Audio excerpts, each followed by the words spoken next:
expect from a top team. So it's the beginning of the season, and you know it has to come with the games. The players need always to play games to become in good shape. Sorry. So I think in a few weeks it will be better. But for the moment, yeah, we all know, I think, that the level has to be increased. And speaking about increasing the level, are there any teams that have impressed you in how they've started the season? Perhaps one looks at the team currently sitting at the top of the table in Sekhukhune. I saw many games where the heart was more important than the brains. And I think we saw it yesterday also in the game against Chiefs and Sundowns. The boys on the pitch, they fight it for every ball, but there was no good football. So this is something that I saw now in the first games of PSL. And for me, what I saw till now is Sekhukhune, who plays the best football. They play good football, good rhythm, nice combinations. So, okay, I think, yeah, they are on the good way. A good way there, Sekhukhune United. Of course, not quite the performance they wanted to have in the M10-8. But Mazole, let's bring you into the conversation just ahead. You're absolutely welcome. I think Coach will agree with me. The September transfer window, and the FIFA window is probably the worst for a national team coach. Players have moved around quite a bit. A lot of them are unsettled as well. And then you've got crucial World Cup qualifiers. You know, you end up tweaking. You know, yes, all players that you are in your pool are good enough, but we know that you have the elite of the group that you have, and some of them might not be available. So it's a tricky one to navigate because my bags are packed. I need to go to the World Cup next year, Coach, please. So, Coach, perhaps touch on that, this transfer window, what we've seen, the movements of the players, less visibility for certain players as well, and some players not getting as much game time as one would expect with their new movements. Yeah, this is also for the moment a little problem for some players.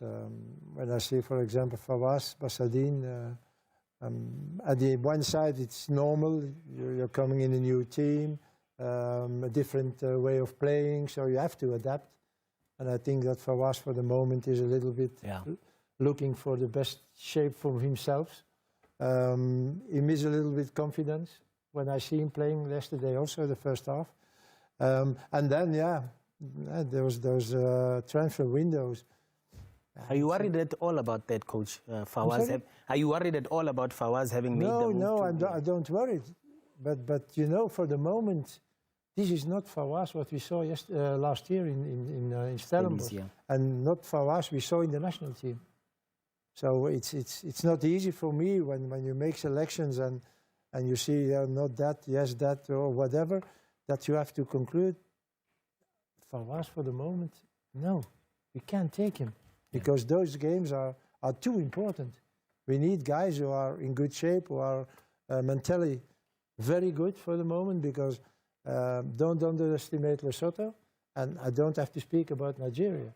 And we all know that if we're doing good in those two games, that maybe next week we are with 1.5 steps on the World Cup. 100%. And this is very important. Certainly the first game against Lesotho, we have to win that game. And I think already then we can be in a fantastic position to qualify us for the World Cup. Yeah. And you look at the South African team currently sitting at the top of the group, of course, on 13 points. But, Coach, before we go a little bit deeper in terms of what this road has looked like in terms of qualification, when you have to sit and select a team and you have to take into account player movements, as Mazole is mentioning, and you have to also look at the players that can't be available to you due to injury. Let's speak to that, because we saw that preliminary list coming out and we knew already 1 or 2 or 3 of these players won't be available for you for selection. How is that affecting you in terms of your preparations? You know, you can do 2 things. Sitting in the corner and cry because this one is not there, this one is there. That doesn't solve the problem, if there is a problem. So I have full confidence in the guys I selected now. I know them all. There are a few new ones, but I saw their performances in their club, so I don't hesitate to select them. But you know, when you start and making the list, and you have to say, oh, Zwane is injured. Colisso, he don't play because of disagreement with it. Oh, Sibisi is injured. Then on the right back, okay, Colisso is not there. Oh, we take Van Rooyen. Bang, Van Rooyen is... He gets injured as well, yeah. Then you say to each other, well, man and me, shit, what are we going to do? But that doesn't solve it. So again, I have full confidence in those guys who are there. And I know when they're coming to the national team, and this is the experience I have from the former months and years, they are all happy, and they're all happy to be there. And they are ready to give them for 150% to have a good result. So I'm not really worried about that. All right, so umqeqeshi siyambona ukuthi ukhathazekile ingakho nelanguage ithi ukushintsha kancane. But coach, let's just quickly touch on the last time I had a sit down here with you, you mentioned that you wanted certain players to be in the team, but due to the limitations in terms of your squad, you couldn't have them. So you wanted them put into the COSAFA team so you could have a look at those players. And we saw a number of those COSAFA players coming through in your preliminary squad. We look at the likes of your Email Kon, you look at your Kamagelo Sibilibili, we look at Mduduzi Shabalala. Let's speak to those players that you wanted to get your eye on, including Abuso Ditejane. What did you make of the COSAFA tournament and the players that were given the nod there and those that you feel put up their hands to make it into your team now? Yeah, first of all, as what you said, there were players in COSAFA that we had to watch more and see if they were ready, if we needed them to come. We are now a little bit forced to do things that we wanted to do in the next months because there are some players who are not there. Yeah. But at the other side it's not so bad because now we have to take them. They are there. It's up to them to prove. And we will give them the chance to prove how good they are, and then we will see for the next months. The other thing, what for me was a little bit disappointed, is that, but okay, you can nothing do about it, is Shan. You have to go to Shan with players who don't have clubs. This is unbelievable. But there is no other solution because I understand the clubs that don't want to give the players in the middle or in the beginning of a season to go 2 weeks or 3 weeks to Shan.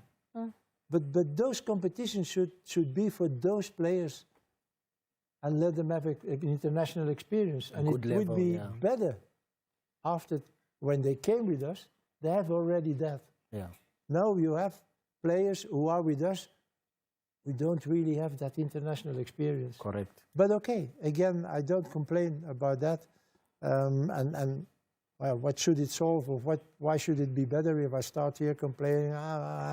No, those guys will do it, and I'm full confidence. And coach will not go into a corner and cry. He'll just make do with what the situation is. We are, of course, building up to the squad announcement. 2 World Cup qualifiers coming up for Ningizim Africa against Lesotho as well as Nigeria. When we return after the break, we take a closer look at what the group is looking like that Ningizim Africa is playing in, and also what the expectations are from umqeqeshi weNingizimu Africa or coach Hugo Bruce. Do stay tuned. We're now building up to the Bafana squad announcement. It is 2 World Cup qualifiers coming up for Ningizim Africa up against the nation of Lesotho as well as Nigeria. Those encounters will be taking place in Bloemfontein. Kanti njengemihla SABC Sport will be bringing you the action live. The Lesotho encounter build-up starting at 5:30 live on SABC2. That's on the 5th of September. And then 4 days later, on the 9th of September, still in Bloemfontein, with kickoff at 6 p.m. Build-up at 5:30. That encounter will be live on SABC3 as we take on our arch nemesis in Nigeria, a team that really just wants to give South Africa many problems off the field of play, not just on the field of play. But we take a look at the journey that Ningizim Africa has traveled to get to where we are now, sitting at the top of the log. But coach and Mazola, we look at what the South African team has been able to do so far in these World Cup qualifiers, and it's been a solid run. I think the only result that doesn't please me is the result in Rwanda, but there are excuses. The field, to the pitch, where we had to play. It was a swimming pool. It was terrible. It was terrible. Then from the airport to I don't even remember the name of the place we played. It was what, 60 kilometers or something. We did 3 hours on it. So, and then you see that after us, Nigeria can play in a brand new stadium in Kigali. Those things are not normal, and I think I said it already before here. This is not fair. Yeah. If they don't have a stadium, okay, you don't have a stadium for all the qualifiers. For all the opponents you come up qualifiers. against. Finished, but I play in a... Do like the others that have been using South Africa, for instance, as a venue because their stadiums in their home countries, Lesotho, Zimbabwe, you name them, Namibia, they're not good enough. So now, why was the Rwanda Yeah, but now pitch I allowed? hear that Zimbabwe maybe will play against us in Zimbabwe in a stadium. Yeah. And that will be interesting to see. And we'll get a little bit deeper into that. But, Coach, we look at where South Africa is currently sitting in terms of our World Cup qualifying group, Group C, 13 points. We're followed by Rwanda on 8 points, as well as Benin on 8 points. What do you make of where we sit on the log, the number of points we've got, and some issues that may still need to be resolved? And Mazola will delve a little bit deeper into that. So again, I'm very happy with the points we have till now. As I said, except the result in Rwanda, if we should have played on a good pitch, maybe we should have 1 point more or maybe 3. But okay, those things are happening. For the rest, Rwanda is for me a surprise, really. Not because they were so good against us, but yeah, they are second. And Nigeria is fourth, and they are already 7 points or 8 points behind us. This is also a surprise. So they started very, very bad on the competition. And now, yeah, I understand it from their side. Now they try to beat us out of the pitch. Let's go a little bit deeper, Mazola. I know you want to. Like that. I wanted to hear the coach's thoughts on this because obviously the group looks relatively comfortable from our end, but there's the politics behind it with Nigeria still pushing for FIFA to give an answer on the having played Teboho Mokoena, who allegedly was suspended, whatever the case may be. I mean, how is that weighing in your mindset in terms of knowing that there's still a dark cloud hanging behind us in terms of this fixture? Look, first of all, you don't have to think about it. When the decision will be, okay, you lose the 3 points, you lose the 3 points. This is, so you don't have to think about a lot of on that. At the other side, when the rules are followed, there is no complaint. There is no complaint. How can you punish then someone if there is no complaint? So if FIFA... And they were not even in that fixture. Yeah, yeah, and even that. So it's not Lesotho who is pushing. No, Lesotho didn't make a complaint, or maybe like we, I have to be honest, we didn't know it, that Mokoena couldn't play that game. So Lesotho didn't know either, because if they should have known it immediately after the final whistle, they should have done a complaint. Yeah. So there is no complaint. What is Nigeria doing for the moment? There is no complaint. And they were not involved. Settle it on the pitch. They have an opportunity to settle it on the pitch. I understand. They have an opportunity now to come 3 points closer. Yeah. But if we see what we did till now, why should we start doubting and be worried and be afraid? We won all the games we had to win. We did very good results in Nigeria. We won in Benin. So why being worried now and say, yeah, but yeah, if they come back from 3 points, and yeah, if it's like that, it's like that. And then we have to fight for the qualifiers. Finished. 100%. This could be a normal ranking. We first, Nigeria 3 points behind, Benin maybe 4 points behind, or we 3 points behind Nigeria. That could have been normal in this group. What should we say then? So I don't think about it. I focus on the game on Friday against Lesotho, and I will focus then after Lesotho on the game of Nigeria, and we will see what the result is. But I know now that we are in a very good position, and that we have to try to keep that position.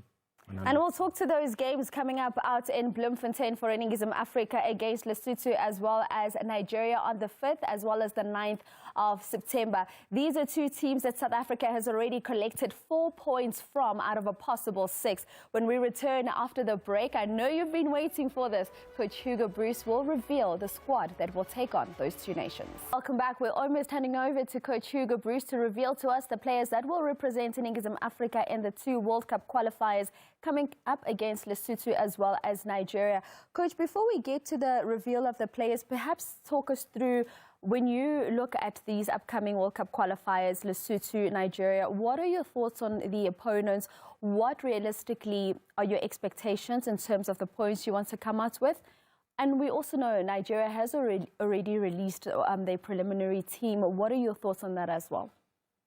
First of all, I think the biggest mistake we can make is to underestimate Lesotho. Yeah.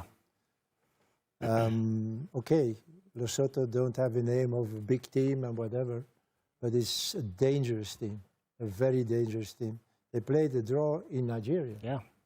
And okay, we beat them in March, but we have to beat them again. And if we are not on our best level, it will be a very, very difficult game. Nigeria, okay, everybody knows before we played one game, this will be the team we have to beat, because everyone expected that Nigeria should be first. Yeah, they started very badly. They still can qualify. Maybe they don't think so much anymore at the first place, but the second place, for the moment they are fourth. So they also have to win their games. Yeah. And this is a little surprise for me, again, but I think we have to be confident for the game against Nigeria. We were there, we played a draw. In the AFCON, we could have won against them because we played a very good game, so we don't have to be afraid, and that should be the second mistake we can make. Then when we play against Nigeria, to be afraid, to be too nervous, doubting, we don't have to do that. So let's hope that we can achieve that. That should be very good. And what was the other question? Just in terms of your takeaway, are we looking for a 4-6 points here? Are you happy with a draw and a win? 6 points, Coach. The bags are packed. All the way. All the way, yeah. No, I think the first and most important thing is to beat Lesotho. Yeah. And then we will see. Nigeria is playing against Rwanda. Benin is playing against Zimbabwe. They are not easy games for them either. So if we win, everything stays the same, or maybe become even better for us. And then we will see against Nigeria how we are going to solve that problem. Maybe for us, a draw is enough. And maybe with a draw, we are maybe qualified already, if things are really good for us. So, again, let's be confident, and the way we played in the previous qualifiers, the results we have, the football we bring, why should we start now doubting and saying, yes, but this, yes, but that? Just play our game, guys, and focus on it. And I'm sure then that we will achieve what we want. And what we want with all South Africa going to America or Canada or Mexico next year. Indeed. And with the choice of Bloemfontein as the venue for these two clashes, talk to us about that. Yes, what is you want to please everyone. So we were in Cape Town, we were in Port Alfred, in Port Elizabeth. We were in what's the other one? In Polokwane. Okay, we were already once, a few years ago in Bloemfontein for friendlies, I think. So yes, you want to please the people also there and to come and play your games also. But I'm a little bit disappointed and angry too when I was before yesterday in Bloemfontein and I saw the pitch. Yes, I was really, really very, very disappointed when I see that. And okay, they said yes, but there was Kosovo. Kosovo ended in the half of June. It's a long time ago. They still had 6 weeks to do it. And when I see the efforts the other cities did for us, Cape Town, Port Elizabeth and Polokwane, I'm a little bit, no, I'm very disappointed that they didn't do the same efforts to give us a fantastic pitch to play on. So are you gonna go earlier or later? Yeah, normally the idea was to go already on Monday and to stay for the 2 qualifiers in Bloemfontein.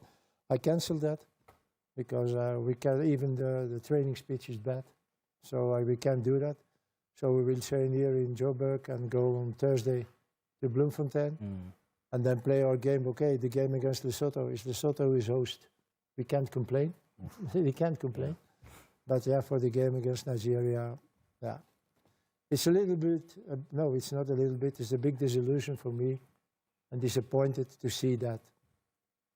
And Coach, before we get to reveal the players, and I'm so sorry about those pitch conditions, but we know that you're going to secure the 6 points nonetheless. Before we reveal the squad, Coach, there are certain players that had made it into your squad previously for that Mozambique game as well as Tanzania that have completely fallen out. We didn't see them in your preliminary squad. Perhaps you can talk to us about those. We have the likes of Silepe from Orlando Pirates, 2 players that are currently now with Orlando Pirates but were with Richards Bay and Chippa United respectively, Sinokolo Kwaiba, who was at Chippa United, as well as Mbutsuma, who was with Richards Bay. Yeah. First of all, you have to see how much those players played. If you take the case of Kwaiba, he's hardly kicked the ball, yeah. Sorry? I'm saying he's hardly kicked the ball. No, yeah. So how can you take a player like this, even he has qualities, for a game like this? And I told already before also that the most important thing for a player is to have to play. To have the rhythm of the game. If you are not playing for 4 or 5 weeks.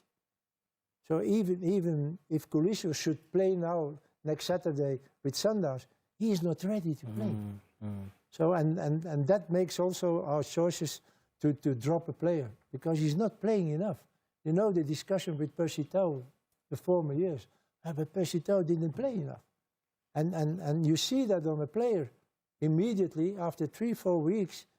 And then he comes back, he's not immediately in the game. And we can't afford ourselves to do that for those 2 important games. Indeed, that is to the likes of Mbutsuma, the young Orlando Pirates player in Silepe as well.